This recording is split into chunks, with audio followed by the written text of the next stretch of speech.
लोकसभा चुनाव से पहले अखिलेश और राहुल में आई दरार। अखिलेश के प्रति कांग्रेस के बदले तेवर। सीट शेयरिंग को लेकर अखिलेश और राहुल में नहीं बनी बात। मध्य प्रदेश में कांग्रेस और समाजवादी के बीच हुआ टकराव।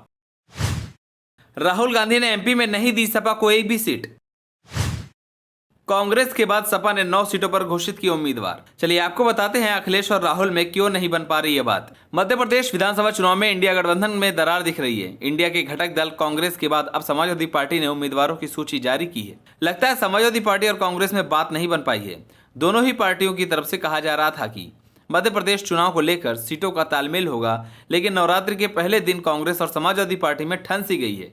पहले कांग्रेस ने एमपी के लिए 144 उम्मीदवारों की लिस्ट जारी की, फिर शाम तक समाजवादी पार्टी ने भी 9 टिकटों की घोषणा कर दी। इंडिया गठबंधन की कोऑर्डिनेशन कमेटी की दिल्ली में हुई बैठक में इस बात की सहमति बनी थी कि कांग्रेस और समाजवादी पार्टी को मिलकर चुनाव लड़ना चाहिए। कमेटी की मीटिंग में कांग्रेस के संगठन महामंत्री केसी वेणुगोपाल ने समाजवादी पार्टी के राज्यसभा सांसद जावेद अली खान को भरोसा दिया था कि वे उनकी बात पार्टी हाईकमान के सामने रखेंगे। सूत्रों की माने तो कमलनाथ इस बार समाजवादी पार्टी के लिए सीट छोड़ने को तैयार नहीं है। कांग्रेस की तरफ से एमपी के प्रभारी रणदीप सुरजेवाला और समाजवादी पार्टी के सांसद रामगोपाल यादव को सीटों के बंटवारे पर बातचीत की जिम्मेदारी दी गई, लेकिन नतीजा ये रहा कि दोनों ही पार्टियां एक दूसरे के खिलाफ चुनाव लड़ने की तैयारी कर चुकी हैं।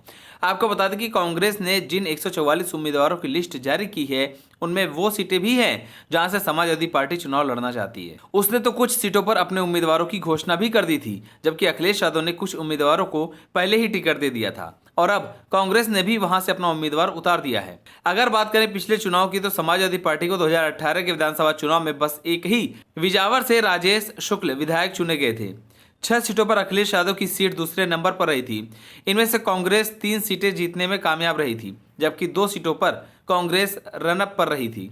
आपको बता दें कि कांग्रेस से एमपी में चुनाव तालमेल के लिए समाजवादी पार्टी ने शुरुआत में 10 सीटों की मांग की थी, बाद में यह संख्या 7 हो गई। अखिलेश यादव की तरफ से कहा गया कि पिछले चुनाव में पार्टी 1 सीट पर नंबर 1 पर और 6 सीटों पर दूसरे नंबर पर रही थी। इस लिहाज से कम 7 सीटों पर हक बनता है, लेकिन कांग्रेस ने इसमें से मेहगांव, भानदर, राजनगर जैसी सीटों पर उम्मीदवार तय कर दिया। बस यहीं से इन दोनों पार्टी के रिश्तों में दरार पड़ गई। अखिलेश यादव और उनके करीबी नेताओं को लगा कि ये तो ठीक नहीं हुआ। कांग्रेस का ये रवैया सबको अखर गया।